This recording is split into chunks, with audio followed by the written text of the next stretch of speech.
Hey everybody, good weekend. This is Doc Severson for the ReadySetCrypto OMNIA trade of the day for Sunday, the 19th of September. All right, we're going to start like we always do on the weekend by looking at BTC versus the US dollar on a log chart. And we can see that there's very little change between Coinbase and Bitstamp, which goes back a lot longer. So we typically use Coinbase because the volume is going to be more appropriate for what we're looking for. If we want to see a better view of history of crypto, then we go back to Bitstamp, which got traffic all the way back to 2011, 2012 or so. So this is pretty much the whole history on a log scale of BTC versus the US dollar. So where are we right now? Well, we're still in this little tiny range month of September.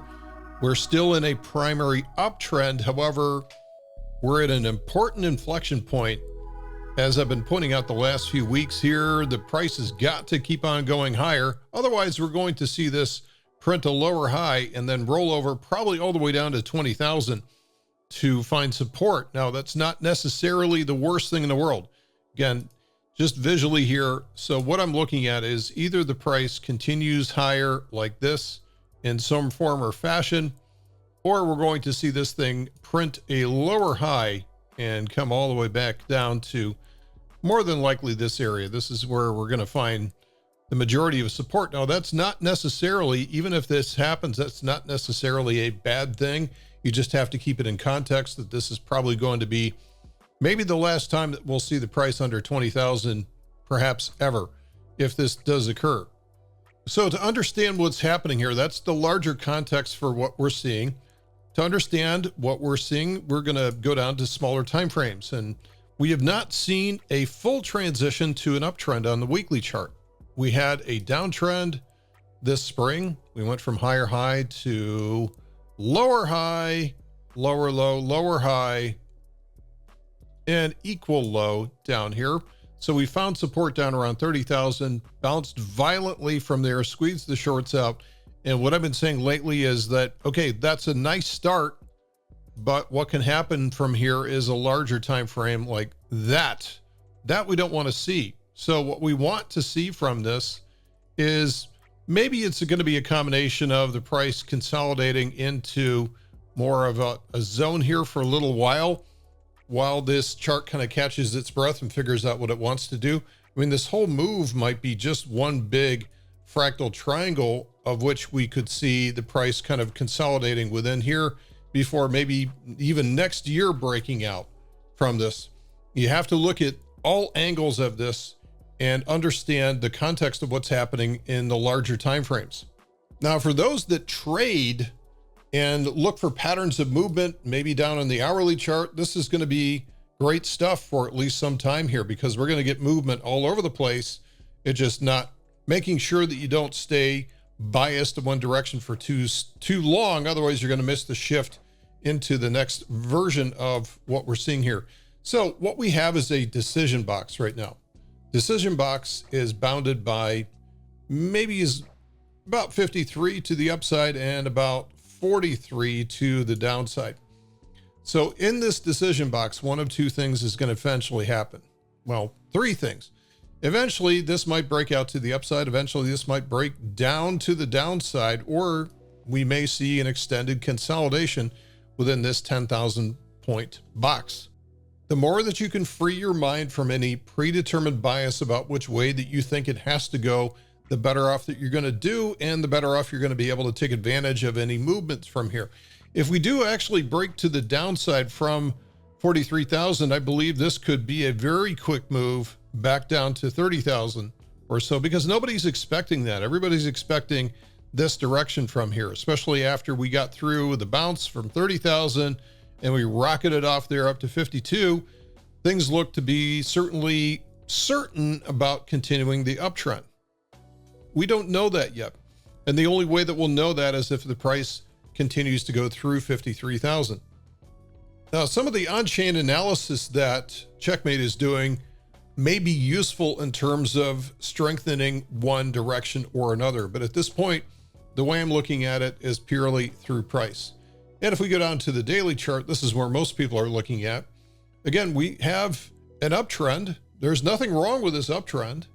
And we do have a golden cross now with the 50 crossing above the 200-day moving average, which is good, but irrelevant. Quite honestly, if you look at the last death cross here, this was certainly irrelevant. A lot of times I will see the death cross followed by a golden cross, and this is where I will see the price completely rip to the upside because so many people were so short and markets tend to climb the wall of worry. So we do have that going for us if you're a bull. So I realize this is the same kind of analysis that we've been looking at for weeks now, but it's what we still have to do, right? We have to keep grounded in terms of this and not just keep looking every week for a new theory about what might happen. Let the price show you the direction of where the market's going. Be prepared for either a breakout or breakdown from this and know what you are going to do well ahead of time if the price does break higher or if it breaks lower. Remember, guys, technical analysis is not for predicting the future, which is against what a lot of people would have you believe, but it's not. It's not for predicting the future. It's for giving you a framework with which you can make decisions under duress, perhaps against where you want to see the price go. But if you have a good grounding in technical analysis, you'll know exactly what it is that you need to do based on the signals that you see. All right, here we go. Ethereum is looking at the same kind of pattern now. This looks a little bit more bear flaggy to me. A slightly rising consolidation. Watch for this to potentially break to the downside. We do have a lot of support down here at 3,000. That wouldn't be the worst thing in the world to happen, although this creates more of a head and shoulders type of looking pattern at this point. And that would be bearish, and that would be pointing to an eventual measured move, which is actually below the 200. So I don't want to look too much into this, but right now we still have an uptrend on all different time frames, right? Still an uptrend. If we look out the weekly chart, that's still an uptrend. There's nothing wrong with it. Still an uptrend on the monthly chart. Everything looks good, but what I'm seeing is potential price patterns. I'm seeing a potential lower high here. Just be careful of something like this. Don't be surprised. So many people get locked in on one direction and then they are deer in the headlights. They cannot function. They cannot move. They cannot bring themselves to act when the price goes in the opposite direction. Okay, today, and it seems like we get good positive movement on Thursday and Friday of every week, and then Saturday comes along and then it gets to be a little bit more bearish, and then Sunday. Last Sunday was kind of bearish as well too, but this is not really that big of a deal in the crypto market to be down by 1% or so. This is very, very common volatility. Most of the market is red today. We do have some outstanding coins that are showing a little bit of green. Again, Binance coin with a bit of a bear flag showing here. We do have Luna, which has been strong lately against the rest of the market, showing some strength today. Looking at the rest of the market, we see SHIB is still kind of trying to come off the bottom, but there's no real trend there. We do have Tezos has been relatively strong as well. And then we have Cosmos, or Atom versus the USD, has been very, very strong and is coming out of this sort of cup with handle pattern. There's the neckline at about 32. It's broken well above that. And the forward target for this is going to be about 22 points from 32. So that is about 54, if my math is correct, as the upside measured move target for Cosmos. Last thing to look at here is Phantom is up today, where the rest of the market is somewhat down. Phantom is up, and that's good. So the last thing I want to look at here is one of the strongest ones that we've had has been Solana, and Solana is coming down, and this is consistent with a lower high. So we may actually end up quite a bit lower from here. Now let's look at this from an energy perspective. Let's put the RSI Laguerre on, and we finally have daily energy has woken up, and that's good. Although weekly energy is in exhaustion. So it's not surprising that we might see this just kind of consolidate down around in this level.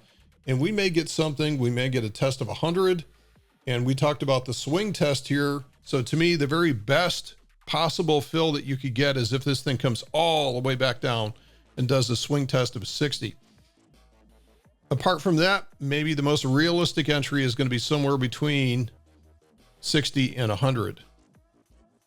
So if you're upset that Solana got away from you, be patient because the weekly chart needs to recharge. Again, it really did get away from itself. And we know through our history that when these altcoins do take off, they come back to earth again eventually. You just have to have the patience for that and never chase after the rest of the herd. All right, folks, that is it for this weekend's report. Again, not much to report. We have a market in consolidation right now. It's still in an uptrend. Everything's still working.